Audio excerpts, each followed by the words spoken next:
Okay, ladies and gentlemen, what a great day to be alive. Yeah. You're listening to the Truth Train, the only podcast that actually gives you the truth, how we see it. It's also the only podcast that is always going faster. Yes. Every other podcast is locked in the same velocity trajectory. Yeah, that's the problem with other podcasts is that their speed. That's why we have no competition. Exactly.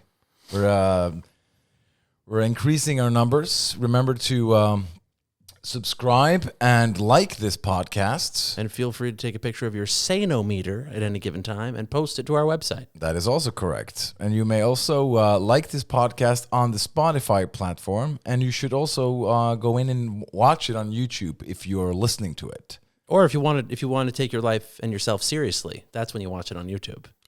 Right. That's like our upgrade package. If you're unemployed, you should watch this podcast. Because that means you're ready if you're unemployed. Yeah, well, it means that this is the way to get back into society. I thought you were going to say this is a way to get back at society. Back at society. Which is also true. By watching this podcast is like issuing revenge. It is. It is. It's the first step in your revenge journey. So I'm just going to do a couple of news flashes, okay? Mm-hmm. So there's a woman in Scandinavia who tends to the Quisling family grave. Wow. And wants to pay the grave fee because you have to pay for a grave to be like, I don't know, is it 20 years, 30 years? And then you have to like, if you don't pay, they just like dig you up and throw you in the trash bin. Right. I think it is like that. That's how you become a garbage person when no one pays for your grave. Exactly. And this is Quisling, for those who don't know who that is, could you just give a short summary of who that was? There's a lot of Nazi collaborators that we all know and love, but among the top of that list, who are the most revered and... we love, but the people love. I mean, like you're talking about not we as this No, but humanity. Humanity loves. There's a lot of, Nazi collaborators, right? Yeah, the people liked and also disliked. Yeah, well, like the Minister of Transportation who ended up in court in Israel in a glass box, stuff like that.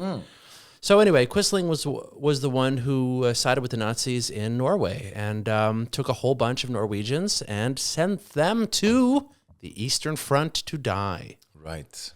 So not your typical Thanksgiving guest, I would imagine. It's depending on. This is actually insane to have to admit, but I don't think he was that popular. No. I don't think he was invited to too many parties after that. Unlike today, he wasn't that popular at the time. That is true. But anyway, there's this old woman who she's like almost 80 or around that. She wants to pay the grave fee herself after the Christian, they are paying for a lot of these graves, and now some Christian organization don't want to pay anymore. So they decided to stop paying because maintaining the grave conflicts with their values due to Quisling's Nazi collaboration. Right. And the old woman is arguing that the grave should remain out of respect for other family members buried there and believes it may be historically protected, though she has no proof of this. The church authorities say that the grave isn't protected, but may be considered a cultural heritage site after 2029.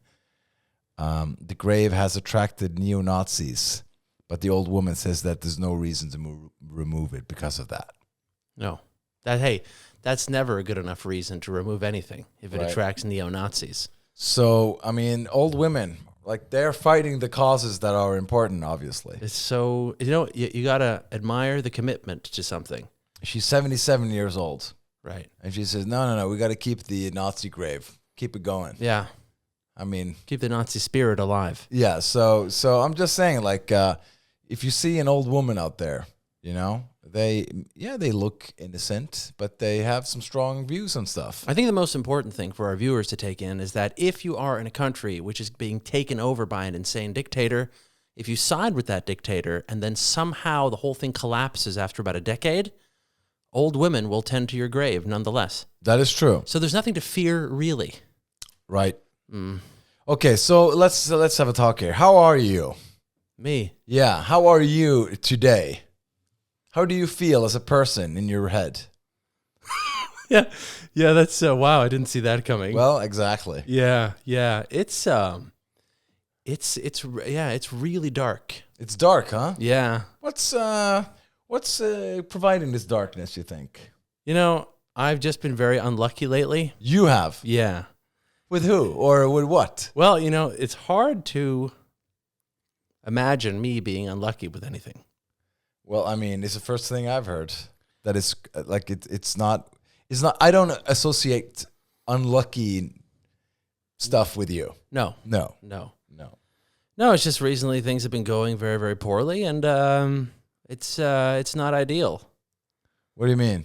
Would you want a specific example? Yeah, please. Just help us out here. Okay, so as an example, right, many bad things have happened in general that make my life just, yearn for a Swiss pod, right? Right, crawl in the pod. But just as an example, let's just take one example, which is dating.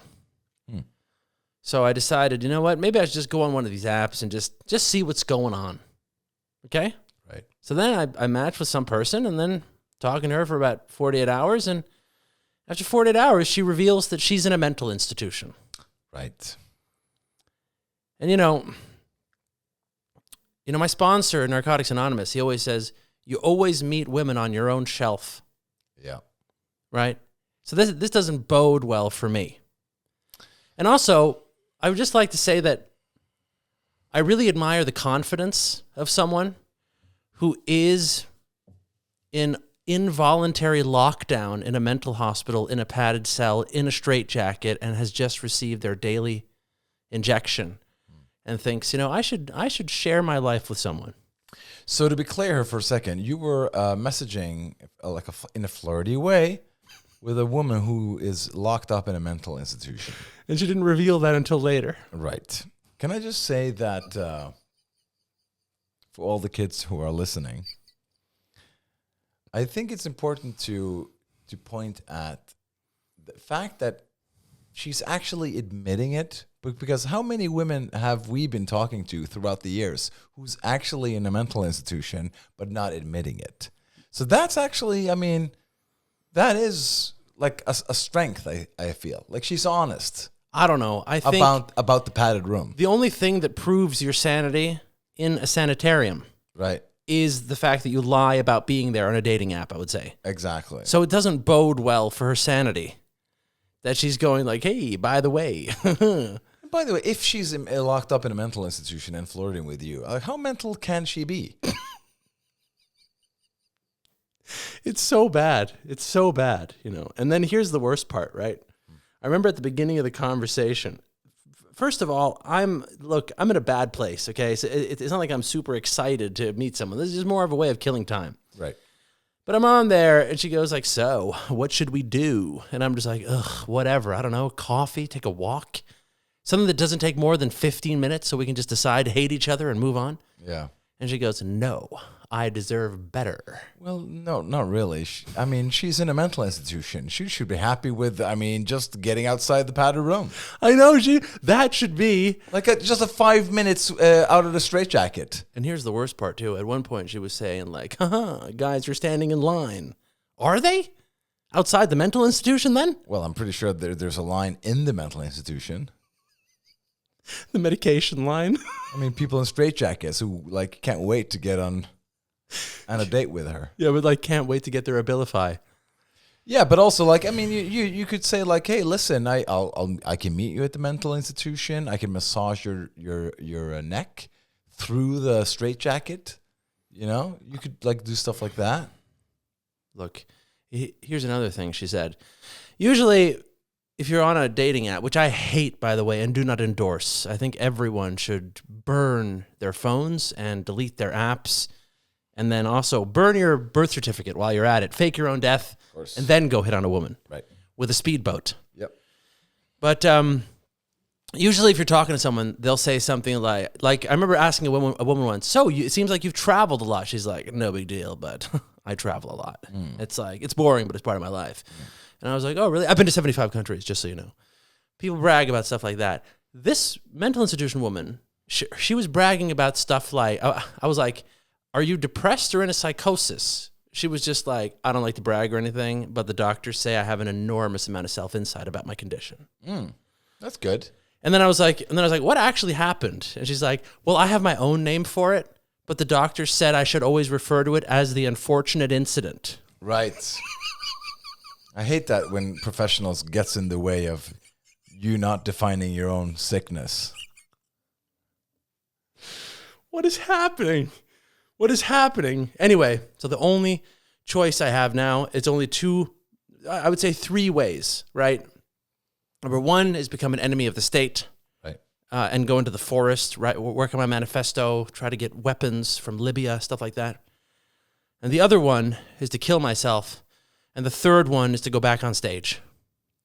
Yeah. Well, I mean, I think the in the middle there is the solution. That's more likely. Yeah, but no, but everyone might think so. But I actually need to get back on stage. Oh. Yeah. Are you sure about that? I mean, you're so close now. I'm talking about these public stages, so to speak. Right. Public stages. Public stages, the ones in the club scene, Yeah. Yeah. Well, I first of all, I think, but have you now ended it with this person, like the chat? No, it's going on. I just I just keep expressing interest because I want to see where it's going. Yeah, exactly. Right. You can't shut down a gold mine like this. Yeah, right. So you are not to blame at all for the unhappiness that you're experiencing right now, right? You're experiencing a hopeless situation, and you are not changing anything. I would say it's 100% irresponsible to shut down a conversation like that. Right. You know what I mean? Yeah, but do you think it's? I mean, would you marry this woman? You think? Listen, let's all just calm down. At one point, because here's what's funny. In the beginning, I said like, "So, what are you doing this week?" "Oh, I'm busy with my daughter." Right. There's no daughter. The daughter is the psychiatrist, and her so-called home is the lockdown ward, right? And belts in a bed kind of thing. Yeah. So she kept going on about like, I want something fancier, I want shrimp and lemon and like I want fancy drinks. You can't demand shrimp when you're in an institution. Shrimps don't have. We don't do seafood. No. When you're in a lockdown. No, there is no seafood in the lockdown ward. But anyway, so she kept demanding stuff like, I want to go to a fancy dinner, stuff like that, right? Yeah. And then at one point I asked, when do you get out? And she's like, well, I mean, there's no set date yet, but it's my understanding that you can appeal to leave for like a 6-hour period. Yeah, that's great. That's a great deal for you, because then you know where she's at, and it's easy to plan with her. Yeah, but it means like a psychiatrist has then like deemed her fit for leaving the institution for 6 hours. And if she's in like treatment now and goes to see you, that would probably benefit her, you think? Or would you say that would be a setback? Can you please confirm for the audience that this is true? It is true. It's all true. It is true. What I'm talking about is all true. I know it's true. Now, look, you can say what you want about me, right? But I have worked with some of the world's best and brightest. David Hasselhoff. Right. Zlatan Ibrahimovic. Again. Steve-O. The Dudesons. You know what I'm saying? Fine gentlemen. Look, these are people, say what you will about them, but they've got status, okay? Yeah. That means I'm not some garbage person who, crawled out of a dumpster to go meet a psychiatry woman. You didn't crawl out of a dumpster? I did. I know it might sound like that. Okay. But that's not what's happening here. Right. I actually have some cachet. But how do you match with these women? Like, I know people who's on the apps and stuff, and they never tell me, hey, yeah, I accidentally started talking with somebody who's like smuggled in a phone into their psychosis.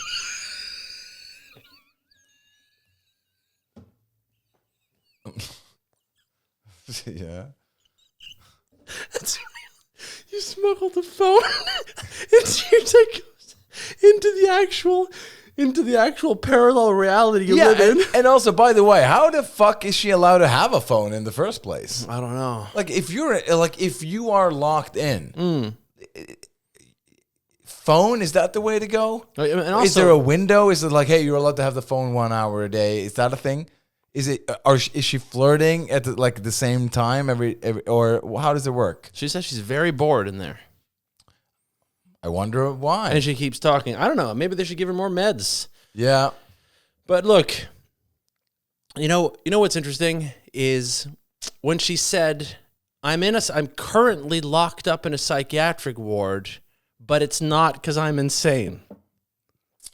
That's what she said. Well, but obviously she's not insane since she's saying that. Yeah. And that's what's interesting about sanity, right? Yes. It's a catch-22. Yeah. If you claim that you're insane, You're not sane. you're not sane. But if you claim to be sane, now you're even more insane. Right. So you can never win with sanity, which is what makes it such a great totalitarian tool. Yes. Which is why these hospitals, once you go in, you never go out. You can never beat sanity. No, you can never beat sanity. Sanity's always got one up on you. Yeah. Anyway, what I find to be terrifying is, why am I attracting these psychiatry women? You want me to answer that? Yes, please. Well, I think that's a pretty long answer. I don't know. I mean, the short answer would be that I'm a psychiatry magnet. Yeah, you could say that. That's not good. And what do you think? Why do you think that you're a psychiatry magnet? I think it's the hair.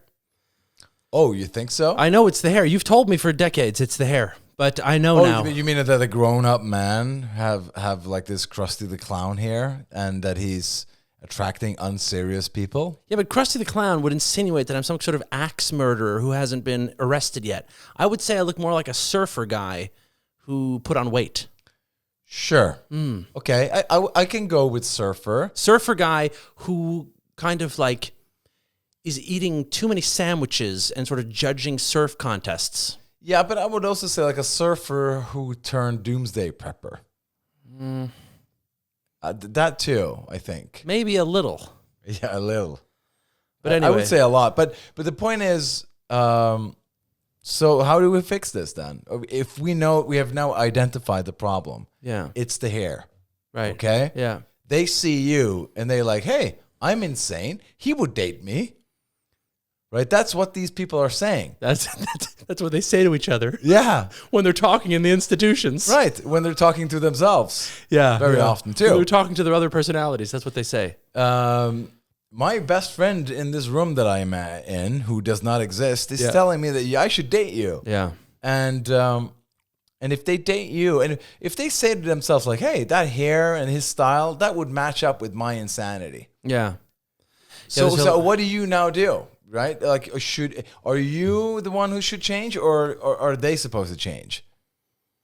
Who's making the first move here towards sanity? I just need to get back into a position of power. That's all. Right. Because that changes everything. All this stuff about I would agree. People changing, not changing. There's none of that. There's just power. Who has power over the other people? Right. Yeah. And so it doesn't matter what I look like either. I just need the power. I saw a grown man yesterday, last night, at this party, right, who had a man bun. And this is a grown man. I would say he's like 50, and he had a man bun. Right. And I have a problem with that. I agree. Because it's like, listen, dude. It's over. You didn't make it. No. You didn't become that guy you wish you, that you wish you had. That you wish you were. Yeah, you were or whatever. But it's like, it's over, dude. Yeah. It's Did he have a beard? Yeah. Oh, man. Yeah. It's like a guy who was like, hey, this looked great when I was like 30. And then he kind of just like, never gave up. Yeah. Like, I'm just clinging to this because that gave me women when I was like 25, 30, 34. And then like, I'm just going to live in that bubble for the rest of my life. Right.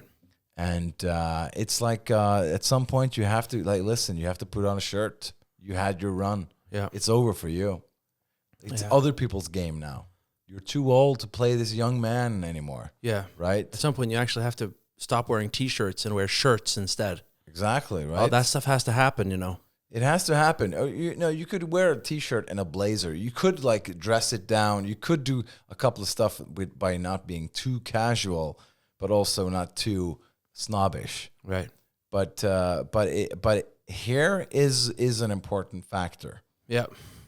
It just is. And so what do we do now? Are you considering maybe calling professionals to have a look at you? I'm one psychiatric date away from considering a haircut. Right. Yeah. What is going to tip the what is the hair that's going to break the camel's back here? If one more person smuggles a phone into their psychosis. You're cutting that hair. Yeah.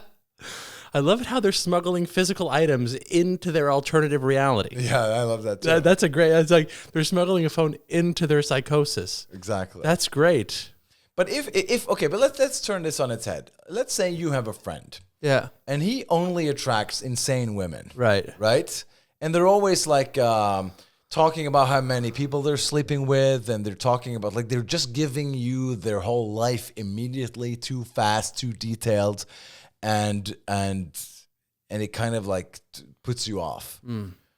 Or your friend is being put off. Right. What would you then tell him if that's a continuous thing? Like, hey, all these women are always insane and are always having lack of social cues and stuff like that. Right. What would you tell them or him to do to change up his game? I would tell that person, burn your wardrobe, cut your hair, buy nothing but Armani suits and Rolexes, wear those suits, smell like cologne, buy a stock portfolio of only weapons manufacturers and pharmaceutical waste and psychiatry, like lockdown products, like that kind of a portfolio, right. The stuff that only goes up, And then I would say get a job for Benson and Hedges, and your job is to just like travel around and promote cigarettes to children. Right. And then become rich and successful, and everyone should fear you. And cut carbs, obviously. And I start steroids. And just be a guy who is just, when you walk into a room, people just freeze and go, I'm terrified, But if you know the answer to that question, yeah, and you would tell that say that to another person who's having that problem, which is now exactly the same as the problem you have. Yes. How many weapons manufacturer stocks do you own at this current moment? See, the problem is I can't do that package because I can't do steroids because I'm in recovery. And also, I because I'm in recovery, I also can't do the amount of cocaine necessary to be that guy. Okay, but maybe no steroids and the other thing. Okay, but what about the cutting the carbs and getting that job at the? I've started cutting the carbs. Okay. Yeah. And I've started making international calls. I did after she revealed she was in a mental hospital. I started making calls. Who did you call first? Japan? No, I got a friend who lives in Canada who sold his company to Google many years ago. Right. And is a multimillionaire. And? He was very unimpressed with what I had to say. Really? Yeah.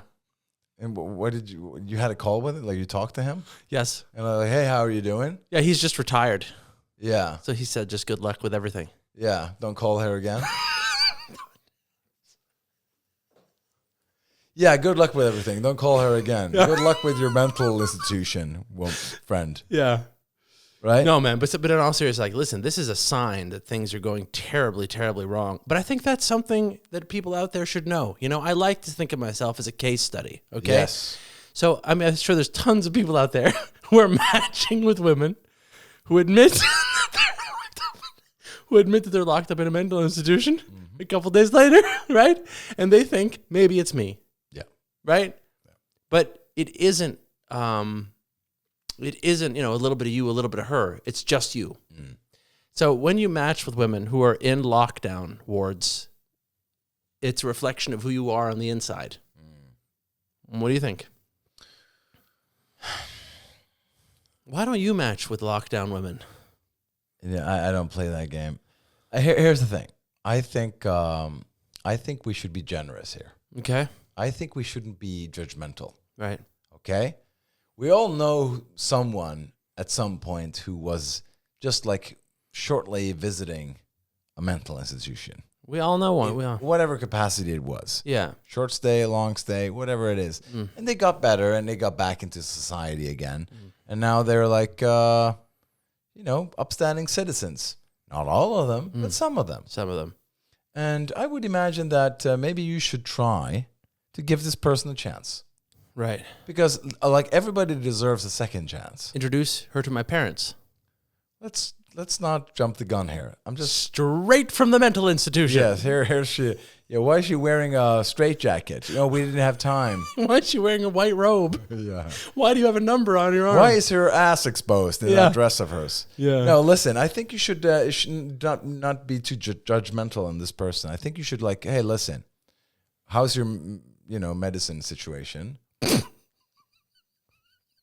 Do you have your box with the pills like Monday, Tuesday, Wednesday? How's your medicine situation?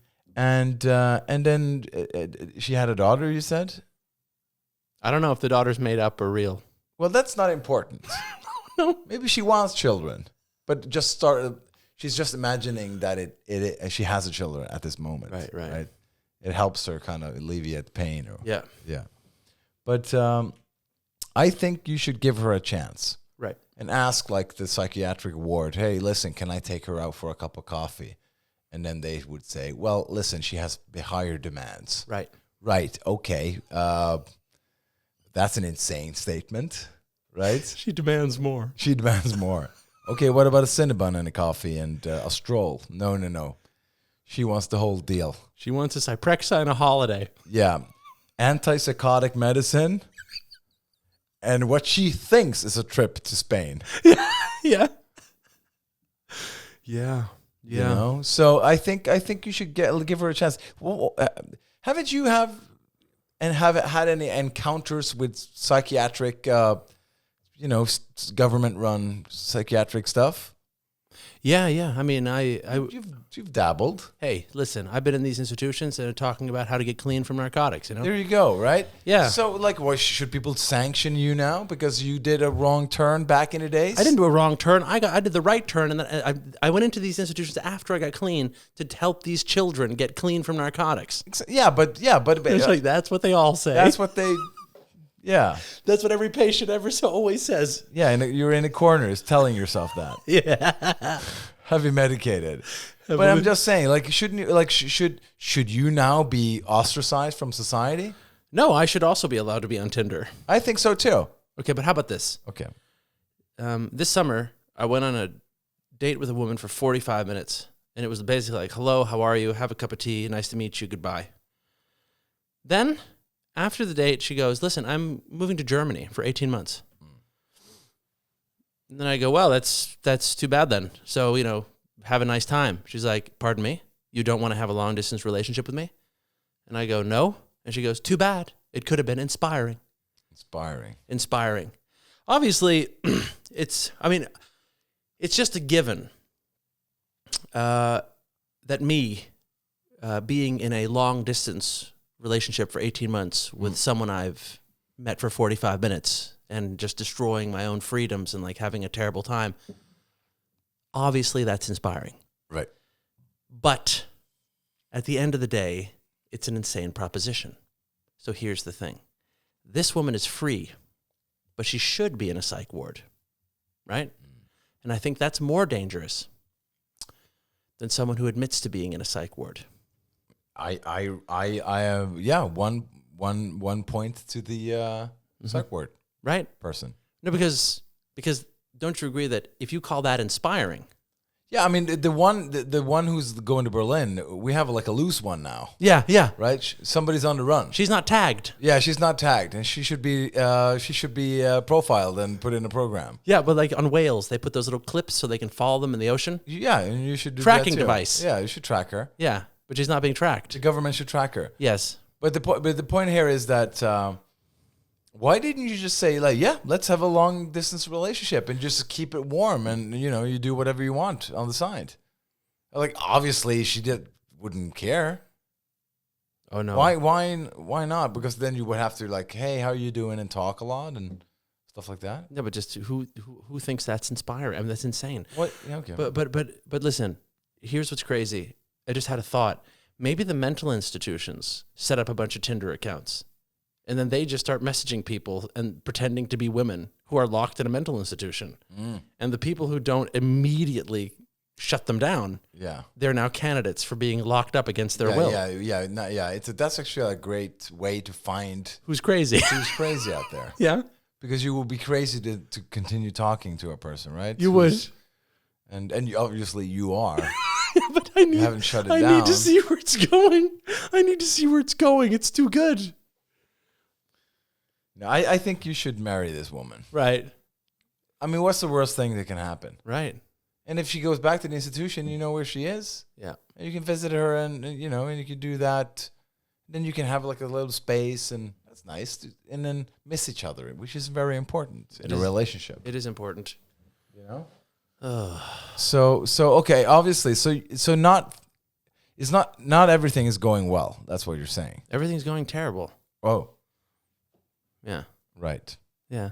Well, it's Christmas. It's coming along. I love Christmas. You're a Christmas person. Hey, I'm a massive Christmas guy. And this is now the it's like 24, 5, 6 days until Christmas.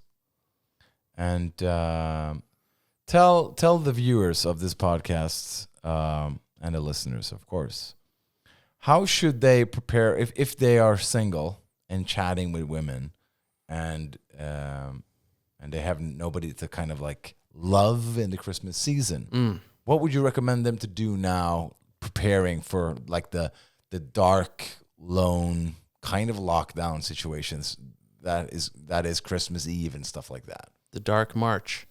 The dark March. What would you recommend somebody do now when they have this family dinners and they don't have any loved ones, or like they don't have any girlfriend or love interests, and they don't have any friends either, right? So they're not going to Christmas parties. Well, yeah, not a lot of friends, but a lot of people go home, right, to the town that they're from. But everybody's moved away, but you're the only one who's like who don't have your own family. You're the only one who doesn't have like kids and stuff like that. Right. So you're kind of like a pathetic loser in society. Right. And now you're celebrating Christmas with your parents, and you're an old man. I would say this. Look. On Tuesday, right, there is a 12-step Christmas party. Mm-hmm. Okay, now why do I have access to that, right? Yeah. Because I used to have an addiction. So my first tip is always to work on your addiction. More powder, more pills, more drink, more everything. Just keep going. And then here's sort of the most important thing about that. How do you prepare for Christmas? Because I think like at the end of the day, if you destroy your life with alcohol and drugs, then you can get clean from alcohol and drugs, and then you can end up in a 12-step fellowship, and you can also match with women who are in psychiatric institutions. That's great. But let's take away the drugs and the addiction stuff. Normal people. Okay, fine. Look, I got to be honest with you. One of the reasons I'm so depressed, I'll be honest with you, I can't relate to normal people. I don't know what the fuck they're doing. I don't know what they're thinking. I don't know how they function. I don't know how they see the world. I don't understand anything about them. Because they're all like, I want to go on adventures, I want to go on trips, and I want to go to parties, and I want to have fun, and I want to be outside my front door, stuff like that, right? Now, I did all that, and I did it so hard that I basically was surrounded by like MS-13 gangsters shoving a fucking sawed-off shotgun in my mouth while I'm tied to a chair at some point, trying to get, drug money from me kind of thing. So when you take all these stupid things far enough... That happened? Well, I mean, it might as well have. It might as well. I mean, it basically happened. I mean, it's the same. The essence of it. Right. The essence of it was the same. Anyway, I had to live at a secret address for many, many years, and people after me and stuff like that, right? So anyway, I can't relate to normal people, but here's what I do. And I don't understand why people don't function like me, but here's the deal. First of all, I make kilos and kilos and kilos of Christmas cookie dough. Right. And angrily. Yeah. Yeah, like this will show them. Yeah. Anyway, no. But I make them in kilos, and then I sell that dough to people who want like really good dough. And so I'm pushing kilos of dough. Which you have a sample? Yeah. What do you got? I got. What's that? Hold on.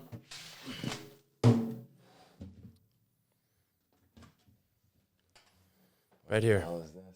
Christmas cookies. I'll have a small one. Yeah? Yeah.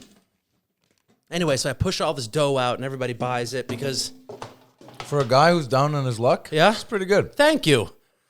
So anyway, I sell my dough, and the families who buy it because they want to make stuff with their kids, they like me. But everyone like my age or anyone who's like single, they look at me like I should be in an institution for making dough. Like that's crazy kind of thing.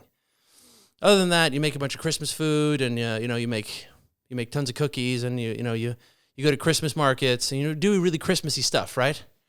And then everyone laughs at me for liking Christmas too much, And so, I mean, so my advice, so if you take my advice, you're going to be very lonely, But I like it. I bake my way through the holiday season. I've always said, you don't solve your problems, you bake your way out of them. What do you think of that cookie right there? It's actually not bad. It's not bad, huh? I mean, I hate to say it, but it's actually pretty good. Thank you. It's very Christmassy. And anyway, people make fun of me because I make those cookies. And they should. Well, I don't know, because I would say, like, it's so weird. People think like The Rock is like hot, But I would say the guy with the cookies has all the power. How so? I don't know. In my mind, he does. But Right. in reality, it's the guy with the testosterone who has all the power. Well, yeah, we're back to you can't relate to humanity. We're normal people. Yeah, but it's not me like yelling about it anymore. It's just sad now. Well, you just yelled about it. Fine, a little. Yeah. A little. Okay, so what do you do then? If you can't relate to normal people and you don't understand why they get up in the morning, how do you fix that, do you think? What would you tell another person who had the same problem? I would say you need to position yourself in an insane position of power, right? And we've talked about sex and cults and stuff like that, but I'm talking more like a new Scientology kind of thing. Yeah, start your own religion. Yeah. Yeah. And then like get donors and like, or maybe become sort of like a Hitler character, Easy now, Tiger. What do you mean? He got tons of funding and he wrote his own book and people looked up to him. He was a complete weirdo, Who? Hitler. He was weird? Yeah. Contrary to popular belief. I didn't know. He wasn't all cool and suave like everybody thinks. I'm pretty sure. He had awkward shorts and he had a weird haircut and he had a strange mustache. Like people thought this guy's a complete, strange guy. It is funny when a guy loses a war, people tend to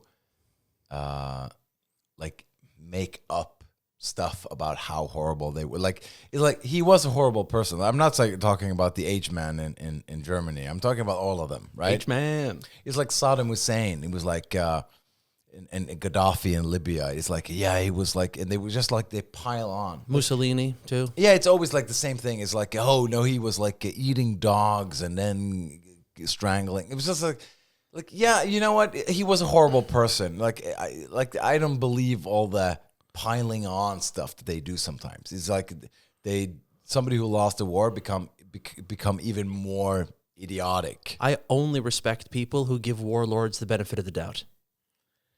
Yeah, but it's just like it's Saddam Hussein, right? It's like now they want to attack Venezuela, right? And Venezuela is not a great. I've been there. It's a poor country and they have failed politics and they have whatever it is. But now it's like, yeah, we have to attack them, and they just like, they're giving uranium to Hamas and Hezbollah. It's just like that's not true. Like, yeah, they weapons of mass destruction. It's and just another thing they've done. Yeah, and you know what? They rape dogs, and it's just like, no, okay, come on. It's a bad regime. I would agree with you. It's right. It's not helping, and obviously, that kind of socialism is not really working out for the people. But if socialism doesn't work, okay, why sanction it? Yeah. Why do you need to sanction Cuba if socialism doesn't work, communism doesn't work? Fine, let it die on its own then. Right. Why do you give a shit? Why put pressure on Cuba and have a military base there? Why putting pressure on Venezuela, stopping them from trading on the open market? Right? So what I'm trying to say here is, related to you, because you brought up the aged guy. And and everyone. he was an awkward guy. Yeah. He was an awkward guy. Yeah, but everyone's too hard on him. But the last thing I heard about him is like, you know what? He had a micro penis. Yeah, yeah. And it's just like, No. but that doesn't really matter. Yeah. It doesn't matter that he had that. A lot of people have that, and that doesn't mean that they're going to start the next one, right? It's just like, it was bad what he did. And I don't agree with that. All of his politics. I don't think you need to smear him anymore either. No, I don't think that's not gonna. I was kind of holding on to it, but when I heard about the micropenis, now I'm really hating him. Teetering on the edge. I didn't know which way to go, and then I heard that. That tipped me over. I actually have a great idea, and I need to just bring it up right now. How about a new reality show? Okay. 10 contestants. Okay, put on your straitjackets. Yes. Go into your padded cell. You each get your phone. Start your Tinder, right? Right. They all go on Tinder in their padded cell, and you, as a certifiably registered mental patient on lockdown, who can get married the fastest? That's a great idea. That's a great show. I think it is. Because what's funny about it is, I remember many years ago, I said this before, but it was for just a punked kind of a show. And what we did is I went down to a very busy, walking main street, and I put on a straitjacket and I ran down the street, and I went up to people and I said, help me, undo the buckles, to see if people would help me undo it. And there were people with white coats running after me. This happened? Yeah, we made it as a pilot for a show. Right. And it was funny. Like, some people freaked out and wouldn't do it, and other people just did it right away and, whatever. And what's funny is, even if you sound completely sane, even if you smell good, even if you look good, even if you're attractive and you have great teeth and everything, that straitjacket is now put you in a very difficult position.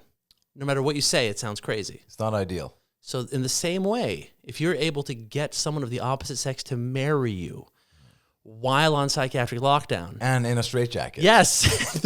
At the wedding. You're standing in a straitjacket. You're still in it. Tuxedo straitjacket. Only when she says yes do they unbuckle it. Yeah, that's when they unbuckle it. That's it. And then he can put the ring on. Now the winner there would be worthy of $10 million, I would say. When she says "I do," yeah, they pull the handle of the rope that kind of connects the whole thing, and it just falls off him. And now he's in a tuxedo. Yeah, married happily ever after. Yeah, and now he's free. Now he's free. Yeah, on strong medication, of course. Of course. But he's free. He's free. Which I think is a good thing. No, but that's great. Like, marry your way out of the hospital. Well, and what happens to the people who lose in this game of yours if they don't get married? I think the only way to truly do it is... See, here's what's funny, right? If all the people working in the mental institution are fake, or if they're real but they know what's going on, the only way to make it real is to admit them with a hefty psychiatric file, like a real medical journal, packed with violent crime and just completely insane. Yeah, all the good stuff. He ate a bird alive. Yeah. He eats live birds, stuff like that. And so the psychiatrists read this and they're horrified. Like, put him on lockdown right now, indefinitely. And it's like dunk, dunk, dunk, dunk, and they gunk, gunk, gunk, and they lock all the doors. Yeah. The whole system are convinced that all these 10 people are real. The only difference is that it says in each one of their files they need access to Tinder. Right. It's part of the treatment plan. They're in they're in a sort of an alternative experiment to see the extent to which Tinder can save that's the them. only app they have. Yes. Right. And so, under these conditions, only one will make it out alive. Alive. Because they killed the other ones? Hey, you got married. Let's kill the 9 other ones that lost. I don't think that's fair. No, but I mean, look, it would just be a great show. Listen, that would be a great show. I've never watched reality TV. Right. But that's the most reality. That's the most real show. That's the most real show I've ever heard. Yeah. Yeah, that would be really good. Escaping insanity, or dating yourself out of insanity. Date to sanity. Date to sanity. Yeah. There you go. That's not bad. It's not bad. Yeah. And I think people would And love you would it. host this program, or I would host it big time, you Yeah. know, as the founder and co-creator. I could do the catering. Yes, that's exactly right. That's exactly right. Great. I mean, yeah. So just so that's out there, just so we have TM on that. Sure. Yeah. I think it's a great idea. I think, but okay. So, let's get back before we end here. Let's go back to you. Right. Okay. Obviously, you're a troubled mind, right? Obviously. Perhaps. We don't know that for sure. No, we don't. We need more research on that one. Yeah. Yeah. I mean, I think I have like 40 hours of podcasts to prove some of my statements here. Okay. But who knows? Who knows? People are wrong. They said that COVID was, going to kill us all. They were wrong. That's right. Right? Weapons of mass destruction, wrong. That's right. Anyway, how do we help? How can I help you? How can you know the phrase? How can I help you help me? Help me help you. Yeah, how can I help you? Basically, because you can't help me. But how can I help you to get out of this? Because now Christmas is coming. This is a very fragile time now. Yeah.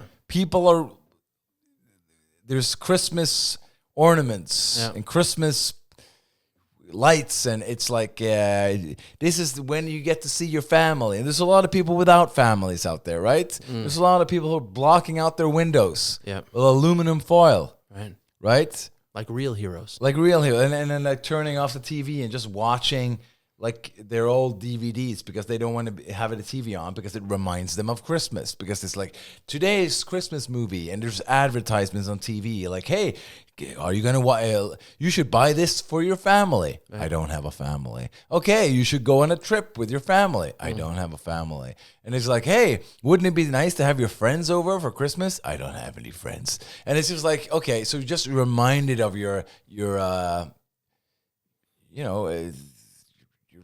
fucked up situation. Right. And they see a Santa Claus. And they see one. And it was like, I can't take it anymore. Can't take it. And it's like, if I've seen like 19 Santa Clauses on my way down to the post office to get my cash from the government. And a couple of bottles of wine. That's Christmas. Right? That's their Christmas, right? But that's also their summer and every other day of the year.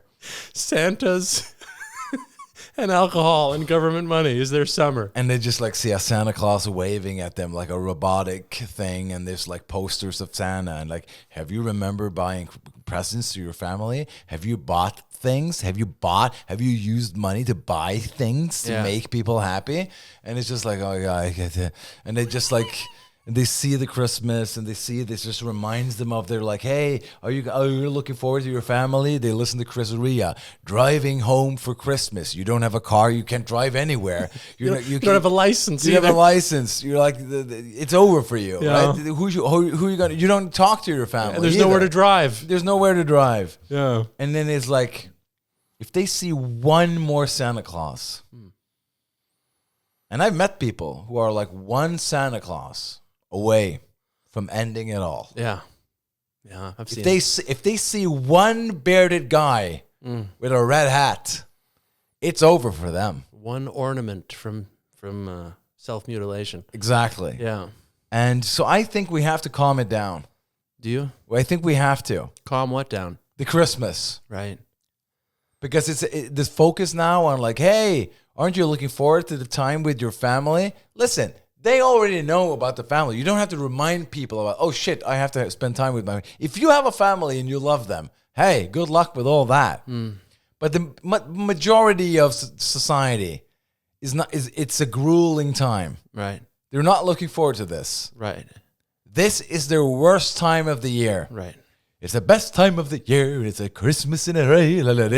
It's just like, yeah. No, I'm going to get the gun and the alcohol. Holidays are coming. Right. Holidays Drink are coming. Coca-Cola and Christmas is coming to you. Da-na-na-na-na-na-na-na. And I think we have to calm it down. You actually think so, huh? I think so. We have to calm it down. We have to say, listen, this is Christmas. That's all good and all, but This is the time when people start loading their weapons. Right.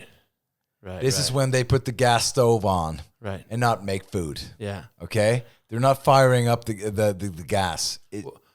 What was your main solution to this that you told me once? Pretend it's not Christmas? Was that what it was? Yeah, it's like if you're a person who's like, if you find Christmas worrying and troublesome.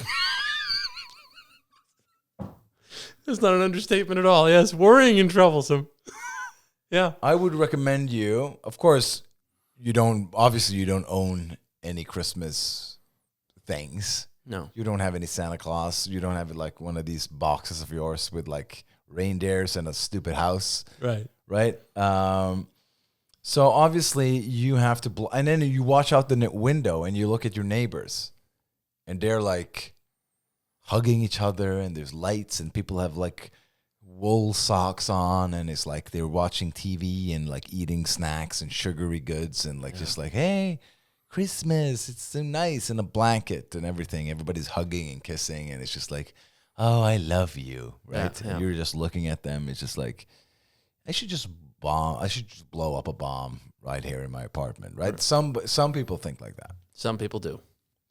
And instead of that, they should put aluminum foil on their windows and pretend there's no Christmas. Pretend it's summer. And pretend it's like whatever. Right. You know, don't participate in society until the 2nd of January. Then you can go out again. Right. So you take 14 days inside, right? You just stay inside. You watch movies. Work on your manifesto. You know, there's a great line from there's a show called Apocalypse, which is a 6-part series about World War II. Okay. And at one point, Himmler, he takes 400,000 Russians prisoners, and then he comes down to survey them all, and he's walking along, and the narrator says, with supreme indifference, he will let them die, right? And so just like that, supreme indifference is the way to handle Christmas. Is that what you're saying? I'm not sure if I would phrase it like that, but I would say that you should stop any leakage of Christmas into your life. You know what's funny is I follow a lot of these cocaine recovery accounts on Instagram. Wow, I wouldn't imagine. You could never imagine. Anyway, cocaine starts off as this wonderful, great drug, and you're partying, and you're friendly, and everything's great. And then after a while, you're just isolating, and you're alone. And then in the end stages of cocaine, you've blinded, like all your windows are blacked out. Yeah. And you're paranoid, and you're just standing there, like looking out the window, right? And just like you feel someone's coming for you all the time. Nobody knows you're alive anymore. I mean, you're not even opening mail, you know? So the thing is, like, you're completely paranoid, just looking out the blinds, and everything is blinded out, right? Right. Even if it's July, you're just inside your apartment. Yeah. So the only way to handle Christmas is be like a cocaine addict in July. Yeah. Or you can just, again, you don't have to use aluminum foil either. You can use black trash bags. I forgot to mention that one. So true. So you've been coaching people in this for years. Put the black garbage bag on your window and just like put some tape on it and then put it on and leave it up there for 14 days. Christmas goes by. Yep. And then, everybody's back to work on, in the beginning of January and then off to the races again. That's right. Right? So it's a great plan. And you keep those garbage bags in a box, and that's your Christmas. Decorations. That's your decorations. Yeah. Hey, I have to go to the attic or down to my whatever storage room. Unit. Yeah. Yeah, and then get my Christmas crate. Right. Of plastic bags. That's it. And aluminum foil and all the things I need to block, and a heavy DVD because you can't put the TV on. You can't have any internet on either. It's like the world it's non-existing. That's the only way to survive Christmas with these people. You're right. Yeah. You're right. I mean, these are great strategies. This is all in your book, isn't it? Yes. Yeah.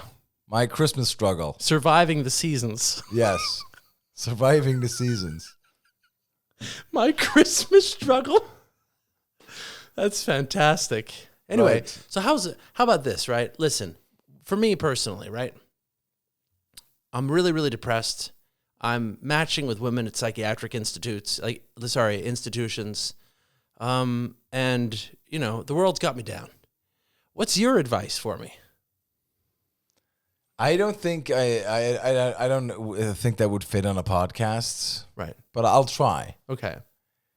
I think because sometimes you come to a point in life where you kind of like, okay, not like what I'm doing is not working. Agreed. And that's a horrible admission. I mean, if you're going to admit that to yourself, like, listen, this is not working, right? Or already admitted. Done. And again, sunk cost fallacy is a problem. Right? When you start gambling and then you lose and then you gamble some more and then you lose. And if you now stop gambling, you've lost all of that. So you just continue because hopefully you can get the big prize because then you win back the money. But now it's just like you're losing more and more and you put more money into it. And it's just like you can't stop because if you stop, you've lost. Life is a slot machine. Kind of. Yeah. So I think the old saying, shut down and retool is the only way to go. We're talking scissors. We're talking a wardrobe change. Right. We're talking interior decoration, self-respect, new bed sheets, new shelves. Yeah. Using money to like just like nothing should remind you of what it used to be. Right. That's the way out of this. What about like light blue dress shirts? Is that something? Sure. Light blue. But not only that shirt would help you. Okay? You need a couple of other things too. Like items. What? Like what? Some other, like maybe a dark blue shirt. Right. And some shelves and an interior decorator to help you like up the game. Maybe changing your kitchen. Maybe changing, whatever it is. Like spending some money to try to look like a person who doesn't, let's say, have given up. What about getting a dog? No, No? I don't think so. I don't think so. Okay. I don't think the dog is the way to go. I thought you were going to say, why would you want to do that to the dog? Well, I was about to say that, but that's too obvious. Right. I think the problem here is that you should just start over. No. That's what you should do. Right. Delete everything. Yeah. Throw my computer out the window. Well, Or in the ocean. in the ocean. And my phone. And my birth certificate. Everything. Fake my own death. Okay. And Take then- it easy now. Okay. You need to Roberto Alvarez. You need to delete everything. All the connections you have to these people in I don't know where the wards and the fucking insanity vehicles or what's happening out there, right? All my friends in the insanity vehicles department, yeah? Delete everything. And then if you go back on them, it's with your real name, with new pictures of a guy with a new haircut, and it's like, hey, listen, I am going to contribute to the society. That's what I'm a guy who you can trust. Right. Blue dress shirts, you're saying. I am a guy who has. I have there's a new age and a new dawn and everything. So you want to look like a guy who can afford a boat, but has decided to not buy one? Exactly. That's what you're saying. That's the look you should have. He could afford a boat, but he chose not to. You know, he's got a maritime essence about him. I have a friend who always like says like, I'm gonna buy this, I'm gonna buy that, and nah, I'm not gonna buy it anyway. But it makes him sound like he could buy it. Wow, that's great. That's brilliant. Do I know him? I don't think so. Okay. But there's people like that. Right. They're like, hey, I was actually thinking about maybe buying a new jet airplane, but there's too much work with the paper, and I wouldn't have time to fly it as much. So I kind of I'm just if I'm gonna do it, I'm just gonna rent it and then see if I like it. Wow, you could buy a jet. Yeah. Right. I mean, I think my dream would be to buy an abandoned castle in France, right, and then get 1 million people to give me $1 each a year. You know what I mean? Okay. Again, this is part of the you have to change.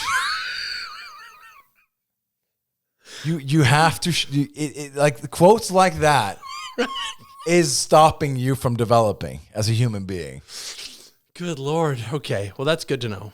I want to live in a castle and have $1 per 1 million person or whatever the fuck. Yeah, okay. But at the end of the day, look, I just also would like to say that while those people are out there struggling their way through Christmas, I'm actually empowered by Christmas. Christmas is the fuel that gets me through the rest of the year.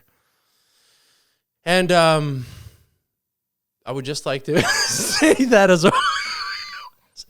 a warning that I'm going to be pretty powerful pretty soon. Listen, people, we're on your side. And you know you're on the right train. Get your crate of plastic bags down for Christmas. To initiate your supreme indifference. Initiate your supreme indifference. Mm-hmm. Okay, people, that's it. Tune in next week.